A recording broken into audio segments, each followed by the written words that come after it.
ಚಿನ್ನ ಖರೀದಿಗೆ ಹೋದಂತಹ ವ್ಯಕ್ತಿಗೆ ದೋಖಾ ಆಗಿರುವಂತಹ ಕಥೆ ಇದು. ಎಲ್ಲಾಗಿದೆ? ಬೆಂಗಳೂರಿನಲ್ಲೇ ಆಗಿದೆ. ಎಂಪಿ ಚಿನ್ನದಂಗಡಿ ಮಾಲೀಕನ ವಿರುದ್ಧ ಈಗ ಆರೋಪ ಕೇಳಿ ಬರ್ತಾ ಇದೆ. ಬೆಂಗಳೂರಿನ HSR ಲೇಔಟ್ನಲ್ಲಿರುವಂತಹ ಮಳಿಗೆ ಇದು. ಚಿನ್ನ ಖರೀದಿಗೆ ಹೋಗಿದ್ದ ಪುನೀತ್ ಎಂಬಾತನಿಗೆ ಮೋಸ ಆಗ್ಬಿಟ್ಟಿದೆ ಅಂತೆ. ಚಿನ್ನದ ಬೆಲೆ ಕಡಿಮೆ, ವೇಸ್ಟೇಜ್ ಚಾರ್ಜ್ ಕಡಿಮೆ ಅಂತ ನಂಬಿಸಿರ್ತಾಳಂತೆ ಮಹಿಳೆ. ಸವಿತಾ ರೆಡ್ಡಿ ಮಾತು ಕೇಳಿ 2 ಕೋಟಿ ನಗದನ್ನ ತಗೊಂಡೋಗಿರ್ತಾನೆ ಪುನೀತ್. 2 ಕಾಟನ್ ಬಾಕ್ಸ್ನಲ್ಲಿ 99 ಲಕ್ಷ ರೂಪಾಯಿ ಹಣವನ್ನು ಇಟ್ಕೊಂಡು ಹೋಗ್ತಾನೆ. ಮತ್ತೊಂದು ಬ್ಯಾಗ್ನಲ್ಲಿ 20 ಲಕ್ಷ ಹಣ ಕೊಟ್ಟಿರ್ತಾನೆ ಪುನೀತ್. ಹಣ ಪಡೆದು ಒಳಗೆ ಹೋದ ಮಾಲೀಕ ಮತ್ತು ಮಹಿಳೆ ಕೆಲ ಹೊತ್ತಿನ ಬಳಿಕ ಹಣದ ಬಗ್ಗೆ ವಿಚಾರಿಸಿದ್ದಾರೆ ಪುನೀತ್. ಪುನೀತ್ಗೆ ದಬಾಯಿಸಿ ಕಳಿಸ್ಬಿಡ್ತಾರೆ ಅಂಗಡಿ ಮಾಲೀಕರು, ಅಂಗಡಿ ಸಿಬ್ಬಂದಿಗಳು. ಮಾಲೀಕನಿಗೆ ಕರೆ ಮಾಡಿದ್ರು ಕೂಡ ಉಡಾಫೆ ಉತ್ತರವನ್ನ ಕೊಡ್ತಾನೆ. ಸದ್ಯ HSR ಲೇಔಟ್ ಪೊಲೀಸರಿಗೆ ಪುನೀತ್ ದೂರನ್ನ ಕೊಟ್ಟಿರೋದು.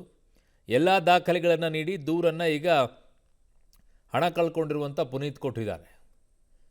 2 ಕೋಟಿ ದುಡ್ಡನ್ನು ಅದು ಯಾವ ನಂಬಿಕೆಯ ಮೇಲೆ ತೊಗೊಂಡು ಹೋಗಿ ಕೊಟ್ರಪ್ಪ ನೀವು?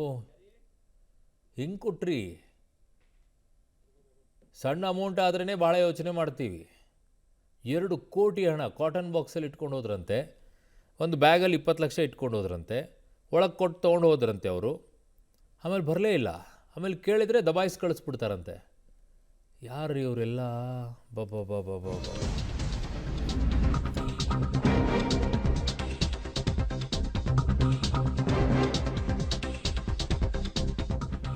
ಕೊಟ್ಟು ಕಳಿಸಿದ ನಂತರ ಮತ್ತೆ ಹೋಗಿ ಕೇಳ್ತಾರೆ, ಮತ್ತೆ ದುಡ್ಡು ಬೇಕಲ್ಲ, ಏನಾಯಿತು ಅಂಥೇಳಿ. ಮಾಲೀಕನಿಗೆ ಕರೆ ಮಾಡ್ತಾರೆ, ಅವನು ಉಡಾಫೆ ಉತ್ತರ. ಅಲ್ಲಿ ಯಾರಿಗಾದರೂ ಕೇಳಿದರೆ ದುಡ್ಡು ಕಳಿಸ್ತಾರಂತೆ ಆಚೆ, ದಬ್ಬಾಳಿಕೆ. HSR ಲೇಔಟ್ ಪೊಲೀಸರಿಗೆ ಈಗ ಪುನೀತ್ ದೂರನ್ನು ಕೊಟ್ಟಿರೋದು. ಎಲ್ಲ ದಾಖಲೆಗಳನ್ನು ನೀಡಿ ದೂರನ್ನು ಈಗ ಹಣ ಕಳ್ಕೊಂಡಿರುವಂಥ ಪುನೀತ್ ಕೊಟ್ಟಿದ್ದಾರೆ.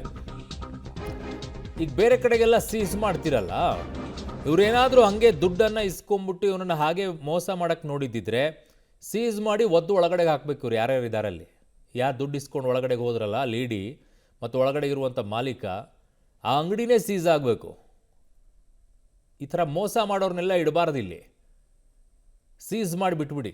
ನಾವು HSR ಲೇಔಟಲ್ಲಿರೋ MP ಜ್ಯುವೆಲ್ಲರ್ಸ್ ಅಂಗಡಿನಲ್ಲಿ ಚಿನ್ನ ಖರೀದಿ ಮಾಡೋಣ ಅಂತ ಪ್ಲಾನ್ ಮಾಡ್ಕೊಂಡು ನಮ್ಮ ಪರ್ಚೇಸರ್ ಸವಿತಾ ಅವರಿಂದ, ಗೋಪ್ಸಂದ್ರ ನಿವಾಸಿ ಅವ್ರ ಮುಖಾಂತರ ನಾವು ಚಿನ್ನ ಪರ್ಚೇಸ್ ಮಾಡಬೇಕಂತ 26ನೇ ತಾರೀಕು ದುಡ್ಡೆಲ್ಲ ಅರೇಂಜ್ ಮಾಡಿಕೊಂಡು ನಾವು ಅವ್ರ ಮನೆ ಹತ್ರ ಹೋಗಿದ್ವಿ. ಬಟ್ ರಾತ್ರಿ ಒಂದು 7:30, 8, 9 ಗಂಟೆ ಆಗೋದ್ರಿಂದ ಇವತ್ತು ಹೋಗೋದು ಬೇಡ, 27ನೇ ತಾರೀಕು ಹೋಗೋಣ ಅಂತ ಹೇಳ್ಬಿಟ್ಟು 27ನೇ ತಾರೀಕು ಪ್ಲಾನ್ ಮಾಡಿ 10:15ಗೆ ನಾವು ಮನೆ ಬಿಟ್ವಿ. ಮನೆ ಬಿಟ್ಟು ಕರೆಕ್ಟಾಗಿ 12 ಗಂಟೆಗೆ MP ಜ್ಯುವೆಲ್ಲರ್ಸ್ ಅಂಗಡಿ ಹತ್ರನೂ ಹೋದ್ವಿ ಚಿನ್ನ ಖರೀದಿ ಮಾಡೋಣ ಅಂತೇಳಿ. ಬಟ್ ಕಾರಲ್ಲಿ ಹೋಗಬೇಕಾದ್ರೆ ಹೊಸಬ್ರು ನೋಡಿದ್ರೆ ಅವ್ರು ಸ್ವಲ್ಪ ನೆಗೆಟಿವ್ ಆಗಿ ಮಾತಾಡ್ತಾರೆ ಮತ್ತು ಅವ್ರು ಭಯ ಬೀಳ್ತಾರೆ. ನಮ್ಮ ಹತ್ರ ಅಷ್ಟೊಂದು ಚೆನ್ನಾಗಿ ಮಾತಾಡೋದಿಲ್ಲ.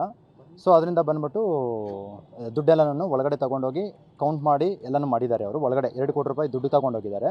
2 ಕಾಟನ್ ಬಾಕ್ಸಲ್ಲಿ, 1 ಕಾಟನ್ ಬಾಕ್ಸಲ್ಲಿ 90 ಲಕ್ಷ, ಇನ್ನೊಂದು ಕಾಟನ್ ಬಾಕ್ಸಲ್ಲಿ 90 ಲಕ್ಷ, ಒಂದು ಬ್ಯಾಗಲ್ಲಿ 20 ಲಕ್ಷ. ಇಷ್ಟು ದುಡ್ಡು ಒಳಗಡೆ ತೊಗೊಂಡೋದ್ಮೇಲೆ ಒಂದು ಗಂಟೆ ಆದಮೇಲೆ ಹೊರಗಡೆ ಬರ್ತಾರೆ. ನಾನೇ ಅವ್ರು ಎಷ್ಟೊತ್ತಿಗೂ ಹೊರಗಡೆ ಬಂದಿಲ್ಲ ಅಂತ ಹೇಳ್ಬಿಟ್ಟು ಕಾಲ್ ಮಾಡ್ತೀನಿ. ದುಡ್ಡೆಲ್ಲ ಕರೆಕ್ಟಾಗಿದೆ ಏನು ಅಂತ ಕೇಳಿದಾಗ ಸವಿತಾ ಅವರೇ ಹೇಳ್ತಾರೆ ದುಡ್ಡೆಲ್ಲ ಕರೆಕ್ಟಾಗಿದೆ ಅಂತೇಳಿ. ಅದಾದ ನಂತರ ನನ್ನ ಸಹೋದ್ಯೋಗಿ ನಾಗೇಶ್ ನನ್ನ ಸಂಪರ್ಕದಲ್ಲಿದ್ದಾರೆ. ನಾಗೇಶ್, ಏನಾಯಿತು ದುಡ್ಡು? ಯಾಕೆ ಮಾಲೀಕ ಏನು ಉತ್ತರ ಕೊಡಲಿಲ್ಲ? ಆ ಲೇಡಿ ಎಲ್ಲಿ ಹೋದ್ರು? ಏನಾಯ್ತು ಈ ಪ್ರಕರಣ ಈಗ?